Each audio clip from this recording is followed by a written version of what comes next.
વંદે Gujarat. Good morning તાલીમાર્થીઓ. અગાઉ આપણે આજે અથવા તો તમે આગળ લેસન ભણી ગયા કે સિંક્રનસ મોટર. સિંક્રનસ મોટરની રચના વિશે જાણ્યા, કાર્ય વિશે જાણ્યા અને તે કઈ રીતે વર્ક કરે છે તેનો વિડીયો પણ જોયો. આજે જે આપણે ભણવાના છીએ તે ઓલ્ટરનેટર વિશે ભણવાના છીએ. લગભગ ઓલ્ટરનેટરની રચના જે છે એ સિંક્રનસ મોટરને મળતી આવે છે. એટલે કે સિંક્રનસ મોટરની રચના જેવી જ આ ઓલ્ટરનેટરની રચના હોય છે. કોઈ પણ વસ્તુ બજારમાં ખરીદતા પહેલાં તમને તેની પૂરેપૂરી જાણકારી હોવી જરૂરી છે. જો તમે બજારમાં વસ્તુ ખરીદવા જતા હો અને તમને વસ્તુ શું છે, કેવી રીતે ખરીદવી એ ખબર ના હોય તો તમને વેપારી એકની જગ્યાએ બીજી વસ્તુ આપી શકે છે. એટલે કે જો તમે મશીન લેવા જાઓ છો તો તમને મશીનની દરેક માહિતી વિશે તમને ખબર હોવી જોઈએ. હવે મશીન લેવા જાઓ છો તો કયું મશીન જોઈએ છે, કેટલા ફેઝનું જોઈએ છે, કેટલો કરંટનું જોઈએ છે, કેટલા વોલ્ટેજનું જોઈએ છે, જો તમને ખબર જ ના હોય તો તમે એ મશીન ખરીદી શકતા નથી. સૌથી નાનામાં નાની વાત લો કે સામાન્ય રીતે આપણે બજારમાં લેમ્પ ખરીદવા જઈએ તો પણ લેમ્પના આપણે વોટ કહેવા પડે. એટલે કે 0 વોટનો જોઈએ છે, 60 વોટનો જોઈએ છે, CFL જોઈએ છે, સાદો લેમ્પ જોઈએ છે. એટલે કે આપણે લેમ્પ વિશે પણ થોડી ઘણી માહિતી, 230 વોલ્ટ કરંટ કેપેસિટી, આ બધી જ સામાન્ય માહિતી છે એ પણ આપણે ત્યાં કહેવી પડે છે. એટલે કે સ્પેસિફિકેશન, મૂળ તો સ્પેસિફિકેશન એટલે શું એ તમને લોકોને ખબર હોવી જોઈએ. કોઈ પણ વસ્તુ ખરીદતા પહેલાં તેના સ્પેસિફિકેશન જાણવા જરૂરી છે. સ્પેસિફિકેશન એટલે શું કે જે તે વસ્તુની પૂરેપૂરી માહિતી કે જેની અંદર બધું જ આપણને માહિતી મળી રહે છે. હવે ઓલ્ટરનેટરની સ્પેસિફિકેશન નક્કી કઈ રીતે થઈ શકે? તો ઓલ્ટરનેટરની જે રીતે ડિઝાઇન કરવામાં આવે છે એના આધારે તેના સ્પેસિફિકેશન નક્કી થાય છે. એટલે કે જે પ્રમાણે ઓલ્ટરનેટરની આપણી ડિઝાઇન હોય એ પ્રમાણે ઓલ્ટરનેટરના સ્પેસિફિકેશન નક્કી થાય છે. ઓલ્ટરનેટરના સ્પેસિફિકેશનમાં પહેલાં આવે છે ફેઝની સંખ્યા. ફેઝની સંખ્યા મીન્સ કે supply phase, single phase supply આવે છે કે 3 ફેઝ સપ્લાય આવે છે. જો સિંગલ ફેઝ સપ્લાય ઉપર આપણે ઓલ્ટરનેટર ચલાવવું હોય તો તેને સિંગલ ફેઝ ઓલ્ટરનેટર કહી શકીએ છીએ. અને 3 ફેઝ સપ્લાય ઉપર જો ઓલ્ટરનેટર ચલાવવાના હોઈએ તો તેને 3 ફેઝ ઓલ્ટરનેટર કહીએ છીએ.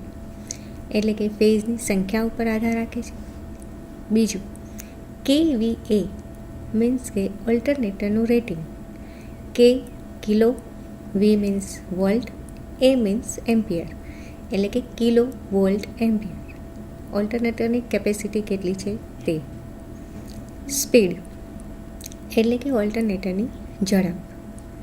સ્પીડ ફ્રીક્વન્સીના સમ પ્રમાણમાં અને પોલની સંખ્યાના વ્યસ્ત પ્રમાણમાં હોય છે. એટલે કે સ્પીડ 3000 RPM છે, 1500 RPM છે.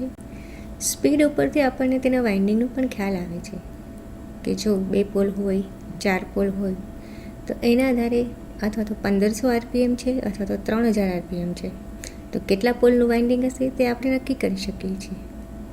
ચોથું છે પોલની સંખ્યા. સ્પીડ અને પોલની સંખ્યા એકબીજાને રિલેટેડ છે અને તે સ્પીડ ઉપર આધાર રાખે છે. ફ્રીક્વન્સી અચળ રહેશે. એટલે કે ફ્રીક્વન્સી 50 હર્ટ્ઝ ફિક્સ રહેશે. 120 બી ફિક્સ રહેશે. એટલે કે 120 ઇન્ટુ 50 તે 6000 ફિક્સ રહેશે. હવે જે પ્રમાણે પોલની સંખ્યા વધશે એ પ્રમાણે એની સ્પીડ ઘટશે અને જે પ્રમાણે પોલની સંખ્યા ઓછી થશે તેમ જનરેટર અથવા ઓલ્ટરનેટરની સ્પીડ વધશે. પાંચમો પોઈન્ટ છે સપ્લાય ફ્રીક્વન્સી. ભારતમાં સપ્લાય ફ્રીક્વન્સી આપણે 50 હર્ટ્ઝ ફિક્સ કરેલી છે. એટલે કે 50 હર્ટ્ઝ આપણને ફ્રીક્વન્સી મળે છે. છઠ્ઠો પોઈન્ટ છે રેટેડ લાઇન વોલ્ટેજ. એટલે કે લાઇન વોલ્ટેજ કેટલા છે તે. સાતમો પોઈન્ટ છે રેટેડ આર્મેચર કરંટ. એટલે કે આર્મેચર કેટલો કરંટ લેશે અથવા તો આર્મેચરમાંથી કેટલો કરંટ પસાર થાય છે. 8મું, rated power factor. Power factor એટલે શું તમને ખબર છે? વોલ્ટેજ અને કરંટ વચ્ચેનો જે એંગલ મળે છે તેને આપણે પાવર ફેક્ટર કોસ થીટા વડે દર્શાવીએ છીએ. જો આ એંગલ 0 મળે તો યુનિટી પાવર ફેક્ટર હોય છે. જો આ એંગલ ઓછો હોય તો લો પાવર ફેક્ટર કહીએ છીએ અને જો એંગલ વધારે હોય તો હાઈ પાવર ફેક્ટર કહીએ છીએ. એટલે કે રેટેડ પાવર ફેક્ટર કેટલો છે ઓલ્ટરનેટરનો એ પણ આના ઉપર આધાર રાખે છે. 9મો પોઈન્ટ છે આર્મેચરના જોડાણનો પ્રકાર.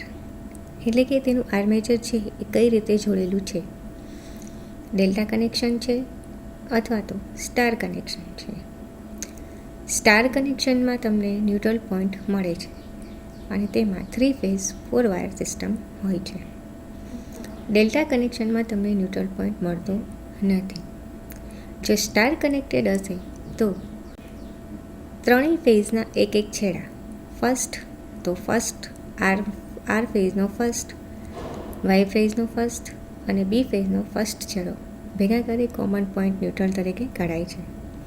તેવી જ રીતે જો ડેલ્ટા કનેક્શન હશે તો એક ફેઝનો સ્ટાર્ટિંગ અને બીજા ફેઝનો એન્ડિંગ છેડા સાથે કનેક્શન કરવામાં આવે છે. એટલે કે આર ફેઝનો સ્ટાર્ટિંગ અને બી ફેઝનો એન્ડિંગ એ રીતે કનેક્શન થાય છે. એટલે કે આર્મેચરના જોડાણનો પ્રકાર કઈ રીતે છે તેના આધારે પણ તેના સ્પેસિફિકેશન નક્કી થાય છે. 10મો પોઈન્ટ છે કુલિંગનો પ્રકાર. જનરલી ઓલ્ટરનેટરમાં કુલિંગ તરીકે ફેન જ વપરાય છે. જનરેટર છે કે મોટર છે, ફક્ત ટ્રાન્સફોર્મરમાં જ કુલિંગ ઓઇલ વપરાય છે. ટ્રાન્સફોર્મર ઓઇલ એટલે કે ઓલ્ટરનેટરમાં કુલિંગનો પ્રકાર તરીકે જનરલી આપણે ફેનનો ઉપયોગ કરીએ છીએ. ત્યારબાદ આવે છે ફિલ્ડ કરંટ. એટલે કે ફિલ્ડ વાઇન્ડિંગ જે કરેલો છે એનો કરંટ કેટલો છે, ફિલ્ડ વાઇન્ડિંગ જે છે એના વોલ્ટેજ કેટલા છે અને ફિલ્ડ વાઇન્ડિંગ છે એનો પાવર કેટલો છે. એટલે કે આ ટોટલ 13 વસ્તુ જે છે અથવા તો 13 જે સ્પેસિફિકેશન છે એના આધારે આપણે ઓલ્ટરનેટરના સ્પેસિફિકેશન નક્કી કરી શકીએ છીએ. ફરીથી એકવાર આપણે જોઈ લઈએ ટૂંકમાં. ફ્રીક્વન્સી, પોલની સંખ્યા, KVA, રેટેડ પાવર ફેક્ટર, કુલિંગનો પ્રકાર, field current, field voltage, field power વગેરેના આધારે ઓલ્ટરનેટરના સ્પેસિફિકેશન નક્કી થાય છે. હવે જેવી રીતે સિંક્રોનસ મોટરની રચના ઓલ્ટરનેટર જેવી હોય છે, સાદું ઓલ્ટરનેટર આપણે ભણી ગયા છીએ કે જેમાં આર્મેચર વાઇન્ડિંગ, ફિલ્ડ વાઇન્ડિંગ હોય છે, જેમાં સ્ટેટરને આપણે 3 ફેઝ સપ્લાય આપીએ છીએ અને રોટરને આપણે DC સપ્લાય આપીએ છીએ અને ઓલ્ટરનેટરમાંથી AC વોલ્ટેજ આપણે ઉત્પન્ન કરીએ છીએ. DC જનરેટરને જે રીતે DC મોટર તરીકે ચલાવી શકીએ છીએ તેવી રીતે AC મોટરને પણ આપણે ઓલ્ટરનેટર તરીકે ચલાવી શકીએ છીએ. જે DC કરંટનું AC કરંટમાં રૂપાંતર કરે છે તેને આપણે AC ઓલ્ટરનેટર તરીકે ઓળખીએ છીએ. એટલે કે ઓલ્ટરનેટર છે એ AC વોલ્ટેજ ઉત્પન્ન કરે છે, જે આપણે ટ્રાન્સમિશન લાઇન અને ડિસ્ટ્રિબ્યુશન લાઇનમાં જોવા મળે છે. હવે બ્રશલેસ ઓલ્ટરનેટર એટલે શું તેના વિશે આપણે આજે જાણીએ. આપણને ખબર જ છે કે જ્યારે કોઈ પણ કોઇલમાંથી કરંટ પસાર થાય છે ત્યારે મેગ્નેટિક ફિલ્ડ ઉત્પન્ન થાય છે. મેગ્નેટિક ફિલ્ડ એટલે કે ચુંબકીય ક્ષેત્ર. કોઇલમાંથી જ્યારે પણ કરંટ પસાર કરીએ, કોઇલ હંમેશા રાઉન્ડ શેપમાં અથવા તો લંબગોળ શેપમાં સ્ટેટરમાં બેસાડેલી હોય છે અથવા તો રોટરમાં બેસાડેલી હોય છે. આ કોઇલમાંથી જ્યારે આપણે કરંટ પસાર કરીએ છીએ ત્યારે એમાં ફરતું ચુંબકીય ક્ષેત્ર એટલે કે રોટેટિંગ મેગ્નેટિક ફિલ્ડ ઉત્પન્ન થાય છે. એવી જ રીતે જ્યારે કોઇલમાંથી જ્યારે મેગ્નેટિક ફિલ્ડ પસાર થશે ત્યારે વોલ્ટેજ ઉત્પન્ન થશે. એટલે કે કોઇલમાંથી જ્યારે આપણે ફરતું ચુંબકીય ક્ષેત્ર પસાર થાય છે ત્યારે તેમાં વોલ્ટેજ ઉત્પન્ન થાય છે.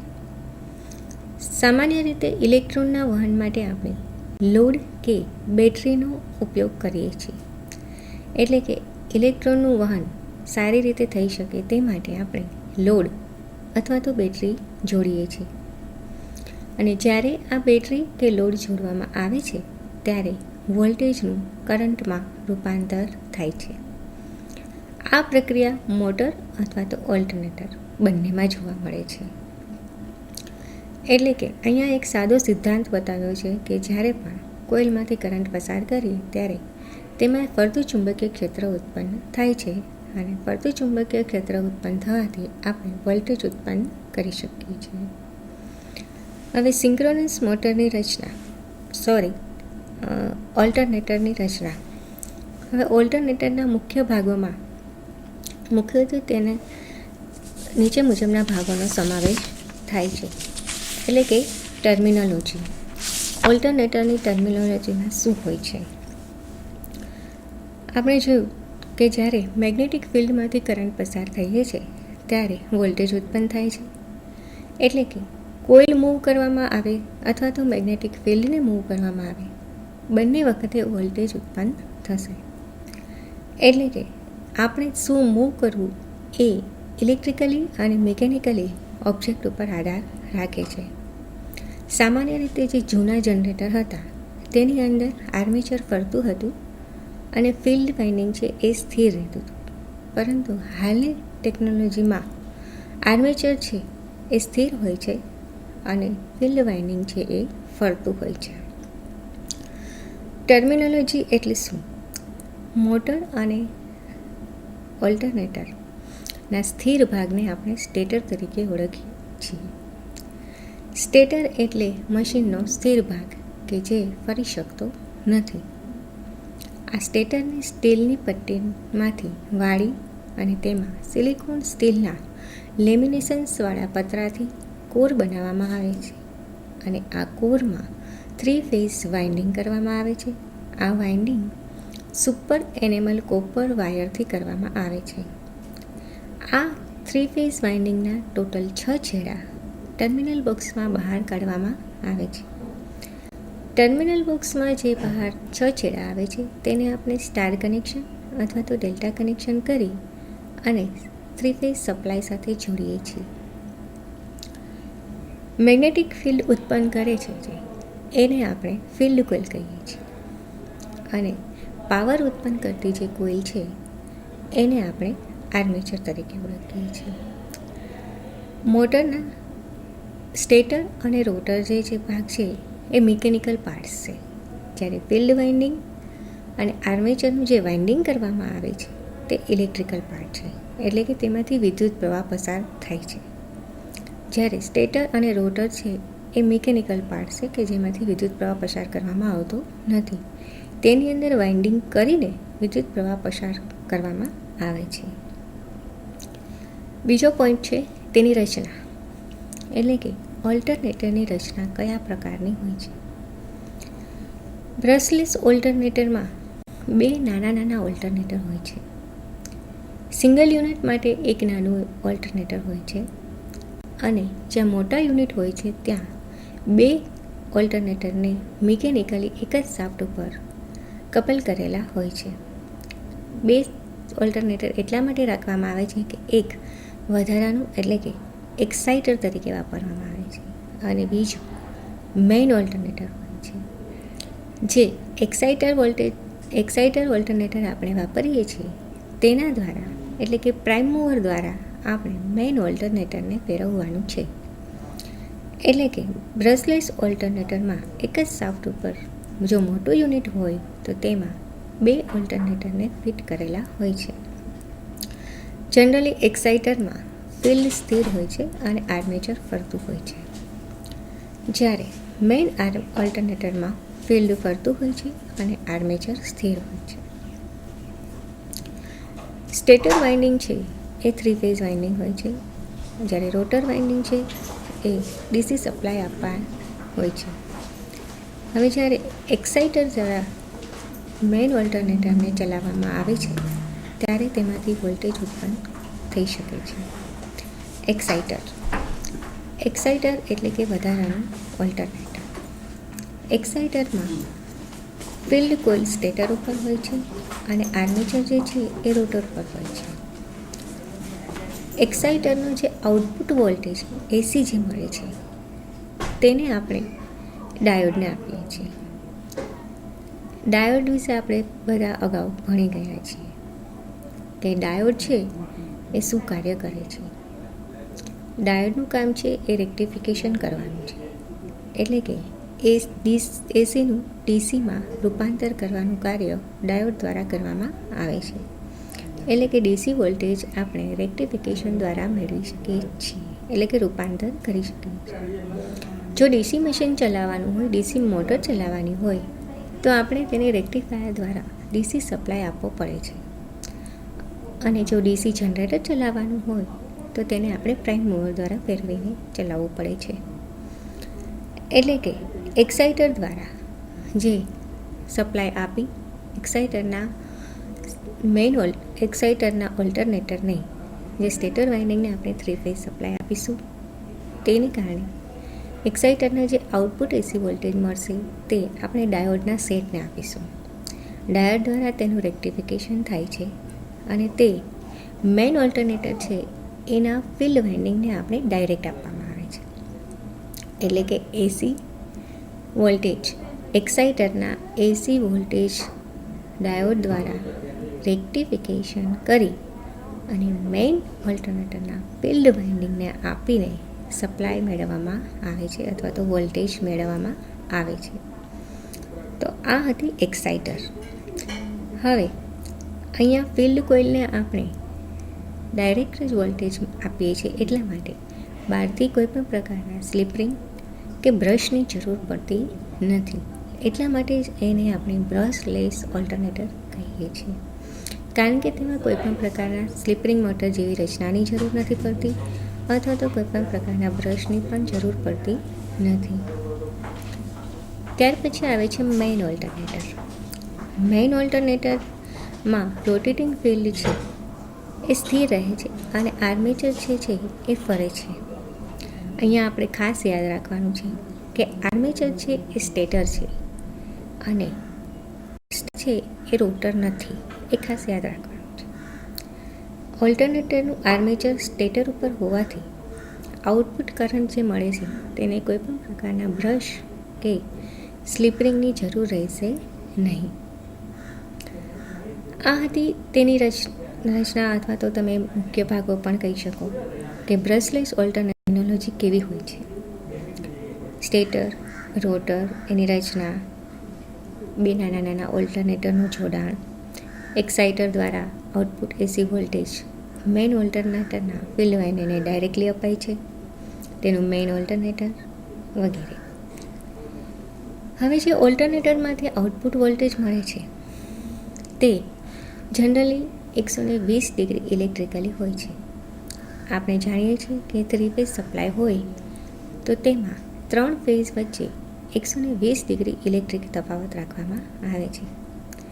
એટલે કે કોઈપણ એક સમયે કોઈપણ એક ફેઝ મેક્સિમમ ફ્લક્સ આપે છે ત્યારે બીજા ફેઝ મિનિમમ ફ્લક્સ આપે છે.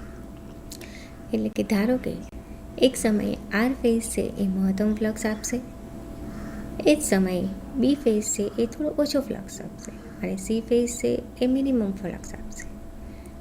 સેકન્ડ ટાઈમ વાય ફેઝ છે એ મહત્તમ થશે અને બીજા 2 ફેઝ ઓછા થતા થશે. એટલે કે કોઈપણ એક સમયે કોઈપણ એક ફેઝ મેક્સિમમ થશે, મિનિમમ થશે. એટલે કે આપણને ફરતું ચુંબકીય ક્ષેત્ર કન્ટિન્યુઅસ મળી રહે છે. એટલે કે ઓલ્ટરનેટરમાંથી જે 3 આઉટપુટ મળશે એ એકબીજાથી 120 ડિગ્રી ઇલેક્ટ્રિકલી રાખવામાં આવે છે. મલ્ટીપોલ એટલે કે એક કરતાં વધારે પોલ. જો ઓલ્ટરનેટરની ડિઝાઇન એક કરતાં વધારે પોલ માટે બનાવેલી હોય તો તેમાં 3 વાઇન્ડિંગ છે એ મશીનની સરફેસ ઉપર રાખવામાં આવે છે અને 3 વાઇન્ડિંગ સરખા અંતરે રાખવામાં આવે છે. અને આની અંદર ઘણા બધા પોલ હોય છે જે આપેલ વોલ્ટેજ અને ફ્રિકવન્સી ઉપર આધાર રાખે છે. હવે બ્રશલેસ ઓલ્ટરનેટર છે તેમાં 6 ડાયોડ અથવા તો 4 ડાયોડનો ઉપયોગ કરવામાં આવે છે. સામાન્ય ઓલ્ટરનેટર હોય છે તેમાં ડાયોડનો ઉપયોગ થતો નથી, પરંતુ બ્રશલેસ ઓલ્ટરનેટરમાં આપણે ડાયોડનો ઉપયોગ કરીએ છીએ કારણ કે જ્યાં સ્લિપ રિંગ કે બ્રશનો ઉપયોગ કરવામાં આવતો નથી. 3 ફેઝ મશીનનું વાયરિંગ. હવે થ્રી ફેઝ મશીનનું વાયરિંગ કઈ રીતે કરવામાં આવે છે? તો થ્રી ફેઝ મશીનનું વાયરિંગ બે રીતે થાય છે. સ્ટાર કનેક્શન, કે આની અંદર દરેક બ્રાન્ચમાંથી એક વાયર અને ક્યારેક સેન્ટર પોઈન્ટમાંથી એક કોમન વાયર નીકાળવામાં આવે છે. એટલે કે જે કોમન વાયર નીકાળવામાં આવે છે તે ન્યુટ્રલ પોઈન્ટ આપણે ગણીએ છીએ. બીજું કનેક્શન જે છે ડેલ્ટા કનેક્શન. આમાં દરેક ટ્રાયેંગલમાંથી એક વાયર કાઢવામાં આવે છે અને તેને થ્રી ફેઝ સપ્લાય સાથે જોડવામાં આવે છે. આ સ્ટેટર અથવા રોટરનું થ્રી ફેઝ વાઇન્ડિંગ કરી અને તેને ટર્મિનલ બોક્સમાં 6 છેડા બહાર કાઢી અને સ્ટાર અથવા ડેલ્ટા કનેક્શન કરવામાં આવે છે.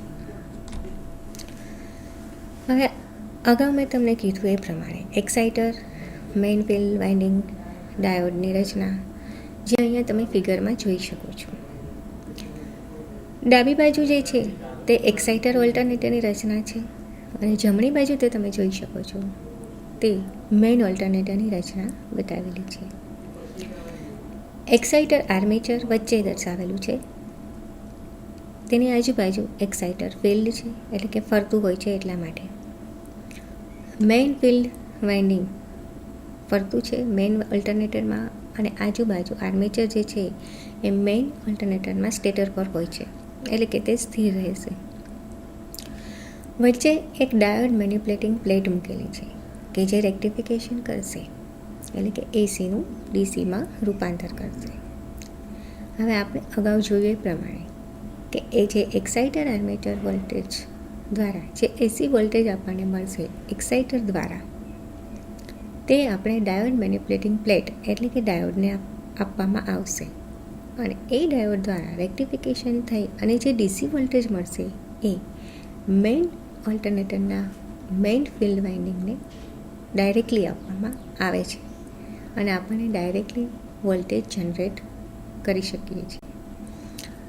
આના માટે તમે જોઈ શકો છો કે આ મોટરની રચનામાં ક્યાંય પણ સ્લિપ રિંગ કે બ્રશ જોડવામાં આવ્યા નથી. એટલે કે અહીંયા એક સાદા ડાયાગ્રામ દ્વારા તમે સમજી શકો છો કે એક્સાઇટરના આઉટપુટ વોલ્ટેજ એસી જેનું રેક્ટિફિકેશન ડાયોડ દ્વારા કરવામાં આવે છે અને તેને ડાયરેક્ટલી મેઇન ઓલ્ટરનેટરના ફિલ્ડ વાઇન્ડિંગને આપી અને વોલ્ટેજ જનરેટ કરવામાં આવે છે. એટલે કે બ્રશલેસ ઓલ્ટરનેટરમાં સ્લિપ રિંગ કે બ્રશની જરૂર પડતી નથી. અહીંયા આપણે એક થ્રી ફેઝ બ્રશલેસ ઓલ્ટરનેટરનો ડાયાગ્રામ જોઈ શકીએ છીએ, જેની અંદર એક્સાઇટર આર્મેચરને અને મેઇન આર્મેચરના વાઇન્ડિંગને આપણે સ્ટાર કનેક્શનમાં જોડેલા બતાવેલા છે. ઉપર રોટર, સ્ટેટર, પોઝિટિવ નેગેટિવ કે જે ડીસી સપ્લાય અથવા તો ડીસી વોલ્ટેજ મળે છે તેના સિમ્બોલ્સ આપ્યા છે. મેઇન ફિલ્ડ વાઇન્ડિંગ આપ્યું છે અને વોલ્ટેજ રેગ્યુલેટર દ્વારા આપણે એક્સાઇટરની ફિલ્ડની સ્પીડ વધઘટ કરી શકીએ છીએ, એટલે કે જોઈતા વોલ્ટેજ મેળવી શકીએ છીએ. એક્સાઇટર દ્વારા તમે જોઈ શકો છો કે એક્સાઇટર દ્વારા આર્મેચર દ્વારા જે એસી વોલ્ટેજ ઉત્પન્ન થાય છે તે 6 ડાયોડને કનેક્શનમાં આપેલા છે અને તેને મેઇન આર્મેચરના ફિલ્ડ વાઇન્ડિંગને ડાયરેક્ટલી કપલ કરવામાં આવે છે. તો આ છે થ્રી ફેઝ બ્રશલેસ ઓલ્ટરનેટરનો ડાયાગ્રામ્સ, કે જેમાં ઓલ્ટરનેટર કઈ રીતે કામ કરે છે અને ડાયોડનું કેવી રીતે જોડાણ કરવામાં આવેલું છે તે દર્શાવેલું છે. 6 ડાયોડ છે એક્સાઇટર આર્મેચર સાથે જોડેલા બતાવેલા છે અને બાકીના જે છે 6 ડાયોડ છે એ સ્ટેટર સાથે પણ જોડેલા બતાવેલા છે. એટલે કે રોટર અને સ્ટેટર બંને સાથે ડાયોડ જોડવામાં આવે છે કે જે એસી વોલ્ટેજનું ડીસી વોલ્ટેજમાં રેક્ટિફિકેશન કરે છે. તો આજે આપણે ઓલ્ટરનેટર બ્રશલેસ ઓલ્ટરનેટરના સ્પેસિફિકેશન એટલે કે કઈ રીતે ડિઝાઇન મુજબ બનાવવામાં આવે છે, ફેઝની સંખ્યા, કેવીએ, સ્પીડ, પોલની સંખ્યા, frequency, line voltage, rated line current, rated power factor, આર્મેચરના જોડાણનો પ્રકાર, કુલિંગનો પ્રકાર, ફિલ્ડ કરંટ, ફિલ્ડ પાવર અને ફિલ્ડ વોલ્ટેજ. બ્રશલેસ ઓલ્ટરનેટરની રચના જેમાં સ્ટેટર, રોટર અને એના વાઇન્ડિંગના કનેક્શન્સ, સ્ટાર કનેક્શન અને ડેલ્ટા કનેક્શન્સ, એક્સાઇટર અને મેઇન ઓલ્ટરનેટરની રચના, ડાયોડ ડાયોડનું કાર્ય વગેરે આપણે આજે આ લેસનમાં ભણ્યા. હવે આજે આ લેસનને રિલેટેડ આપણે કેટલાક ક્વેશ્ચન્સ અહીંયા આપેલા છે, પ્રશ્ન આપેલા છે, એનો અભ્યાસ કરીશું કે જે તમને ભવિષ્યમાં પરીક્ષાલક્ષી હોય કામ લાગશે. એટલે કે તમને પરીક્ષાલક્ષી ક્વેશ્ચન બેંક આ લેસનની હું તમને અહીં આપું છું. જેમાં પહેલો પ્રશ્ન છે કે મેગ્નેટિક ફિલ્ડ ઉત્પન્ન કરતી કોઇલને ખાલી જગ્યા કહે છે. એટલે કે ચુંબકીય ક્ષેત્ર ઉત્પન્ન કરે છે તે કોઇલને શું કહેવામાં આવે છે? એમાં ઓપ્શન આપેલા છે: અ ફિલ્ડ કોઇલ, બ આર્મેચર કોઇલ અને ક પાવર કોઇલ. બરાબર. તો મેગ્નેટિક ફિલ્ડ ઉત્પન્ન કરતી કોઇલને શું કહેવામાં આવે છે અથવા તો ખાલી જગ્યા કહે છે? તેનો જવાબ આવશે અ ફિલ્ડ કોઇલ. બીજો પ્રશ્ન, ઓલ્ટરનેટરના સ્થિર ભાગને ખાલી જગ્યા કહે છે. ઓપ્શન્સ છે: અ રોટર, બ સ્ટેટર અને ક પોલ. જેનો આન્સર આવશે સ્ટેટર. ત્રીજો પ્રશ્ન છે, ઓલ્ટરનેટરના 3 આઉટપુટ એકબીજાથી ખાલી જગ્યા ડિગ્રી ઇલેક્ટ્રિક હોય છે. અ 120, બ 140 અને ક 18.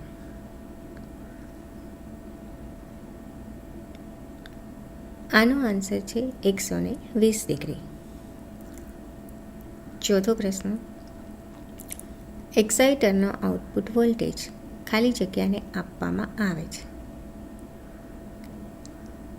ઓપ્શન્સ છે: અ ડાયોડ, બ ડાયેક અને ક SCR.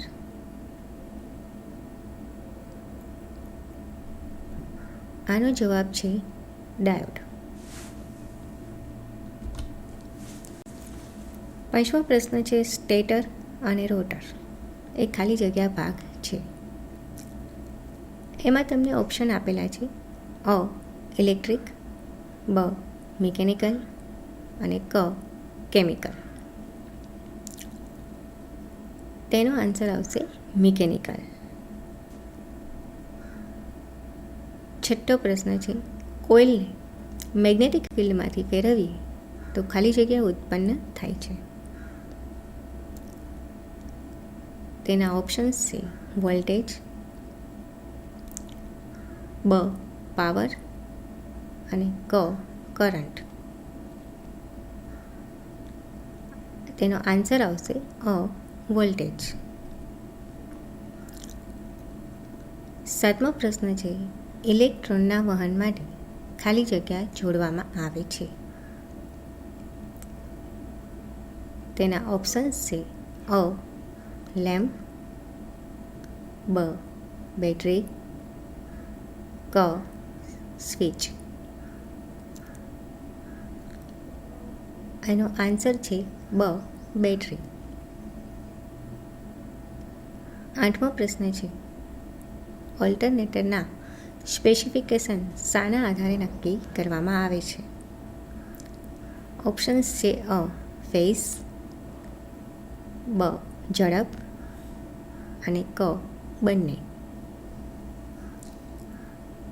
આનો જવાબ આવશે બંને.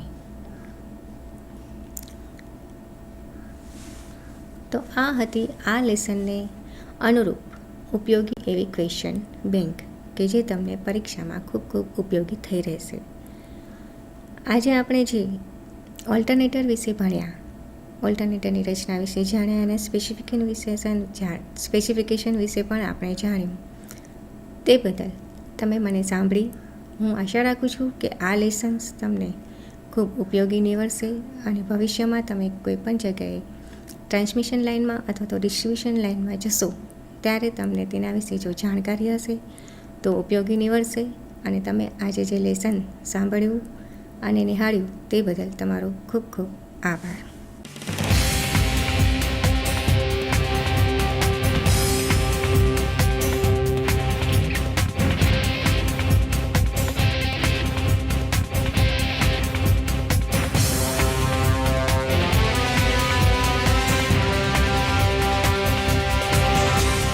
વંદે ગુજરાત.